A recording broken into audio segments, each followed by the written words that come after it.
toxic masculinity. Alyssa Alyssa Milano called out as a race Baiter? baiter. I would say she's a master race baiter. That's just me. All right, so let's have a look at this story. This is from Breitbart. Alyssa Milano has been for a long time pushing some woke SJW bullcrap. I think we've all heard it. Let's listen to a little bit of it now, and then we'll get to the rebuttal from a strong black woman that I would actually genuinely call a strong black woman, not the kind of strong black woman that just means you're an insufferable, no, this woman's actually pretty awesome. Not Alyssa Milano, the person that's responding to her, but let's watch some Alyssa Milano because, why not? Lame argument against reparations. Talking about slavery is keeping racism alive or perpetuating the victim mentality. No.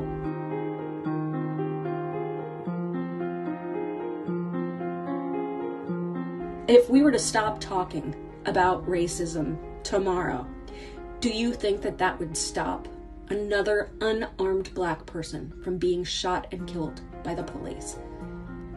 Do you think not talking about racism would change the fact that black women are more likely to die? All right, that's about all I can take of that. So as we all know, black men are not disproportionately killed by police. In fact, white people are disproportionately killed by police. If you consider how many black criminals there are, right? So there's all these black men committing crimes at these really high rates, which is, I actually think, fairly tragic, and this can be changed with sort of shifts in black culture, but so far we don't focus on that. We focus on racist cops, which, if you take into account all the crimes committed by black people and white people, it's about the same every year, and yet unarmed white people are killed about twice as often as unarmed black people. So this question of whether or not cops are racist, if cops are encountering an equal number of black people and white people and they're killing twice as many unarmed white people, I think that speaks volumes as to who they're racist against. Truth is, I don't really think cops are racist at all. I think cops know that if they kill an unarmed black man, they're probably going to get in the newspapers and probably get fired, maybe get sent to prison. But if they kill an unarmed white man, nobody will notice. And so I think that unarmed white people are at much higher risk of being killed by police just because of the social pressure that police have not to kill unarmed black men, unarmed black people generally.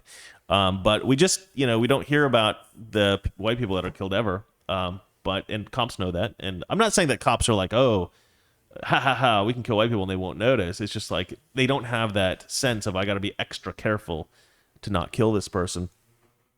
But anyway, so this woman responded to Alyssa Milano essentially for being a horrible, divisive force, which I think is true of all Democrats, but particularly people like Alyssa Milano who don't know what they're talking about. They just want a virtue signal. But let's have a look at this video. For those of us who are not black men, imagine watching the news and seeing how people... Imagine being a black man and being told by some white lady with a microphone that you and the criminal on TV are one and the same because you look alike. Imagine being told by society that white people can be all that they can be, but you as a black man, the content of your character is completely irrelevant. You are the color of your skin, and that is all you will ever be. Imagine being told you can't figure out how to vote because of the color of your skin. Socioeconomics affects everyone, but apparently you're not as smart as the poorest white person. Lady, I don't want to hate you. I'm a 90s kid. I grew up with you. So I know you're very talented. I understand your heart is in the right place, but you are everything you preach against. You're not helping. You're making things worse. You're causing more division. You're causing more fear. Statistically speaking, I am more likely to be shot and killed by my black elderly neighbor across the street than the cop who patrols my neighborhood. Statistically speaking, homicide by cop is very rare, but people like you find power in fear, so you keep it front page news. You don't have to be a white supremacist. You can be better. For those of us who are not black... Damn. That woman is very impressive. She is a very impressive person. I love what she said. This is something I often try to talk about on the show, how Democrats love to group us into racial categories and then look at statistics and say, this is why black people are better than white people.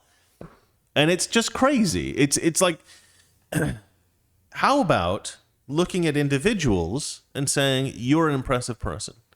Or looking at another individual and say, you're an impressive person. Regardless of the race of the person. How about that? How about that? Or looking at somebody and saying, you're a degenerate, you should go to prison. You're a degenerate, you should go to prison. Regardless of race. Okay, how about we start doing that? That's a little bit better. That is the conservative way. The conservative way is content of character, not color of skin. That's the conservative way. And Democrats have been pretending for many, many years that they believe that too, right? That back in like the 60s and 70s and 80s, they were all like, yeah, Martin Luther King, we love you. This is all right. But now in 2020, 2021, we're starting to get the truth, which is not black people, Democrats, specifically Democrats, they don't really believe that. They don't really believe that. What do they believe? They believe, no, we need to separate each other out by our demographic characteristics, our immutable characteristics, and we need to classify each other and determine who's best, who are the winners, and who are the losers based on immutable characteristics that you cannot change. You were born a white male, you were born straight, oh, I'm sorry, you lose the victim, what do they call it? The something Olympics, oppression Olympics? Something like that. Anyway, you lose the competition. You're at the bottom rung of society now. We've made the decision, right? Back in the old slave days, blacks were at the bottom, white men were at the top. Now we've decided black lesbian women are at the top, maybe the trans people, and the straight white men, you guys are at the bottom. We've made the decision, right? So the left just basically picks winners and losers. That's their whole game. And they say, you guys who are all the winners that we're picking, you vote for us and we're going to be in office. Republicans say, hold on, let's create equal opportunity here. Let's judge people by the content of their character. Democrats are like, no. We can't do that. We have to judge you by your race and by your gender and by your sexual preferences. We got to judge you by all those things. I mean, the left, it's bizarre because for many years they were insisting that we were the ones that were doing that. And now they're just openly doing it. It's really strange, actually. But anyway, this woman gets it. I like her very much. I'm a fan of hers. I don't know who she is, but she's awesome. I'm not going to read the Breitbart article because I think they just repeat what she says in the video. Alyssa Milano says law enforcement upholds white supremacy. Well, I think I've debunked that pretty quickly. All right, so let's move on to the next story, Donnie. Do you have another story for us? Yeah.